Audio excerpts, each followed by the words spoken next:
নতুন উদ্যমে ফিরেছে মেগাস্টার শাকিব খান। রকস্টারের নতুন টিজার প্রশংসায় ভাসছে সবাই।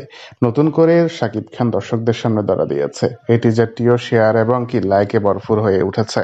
শাকিব খানকে এরকম লুকে বা এরকম সিনে খুব কম দেখা গেছে। তবে এবার তিন নায়কের সঙ্গে বেশ ভালোভাবে রোমান্স করতে দেখা যাবে মেগাস্টার শাকিব খানকে।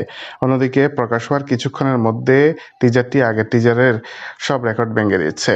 এখন ট্রেলার দেখার বাকি। অন্যদিকে গানগুলো এখন পর্যন্ত মুক্তি দেওয়া হয়নি। কিছুদিনের মধ্যে আরও প্রমোশনাল টুলস আসতে চলেছে। বেশি দিন নেই মুক্তির সিনেমাটির। এর মধ্যে নতুন নতুন টুলস মাত্রই মুক্তি দিবে পরিচালক এবং প্রযোজকরা। আজমান রুসো কথা দিয়েছে দর্শকদের নিরাশ করবে না এই সিনেমাটি দিয়ে। তবে এখন পর্যন্ত যে টুলসগুলো এসেছে সবগুলো দেখে বোঝা যাচ্ছে সিনেমাটি নিশ্চিত ফাটিয়ে দিবে। তো বন্ধুরা, আপনাদের কেমন লেগেছে জানান।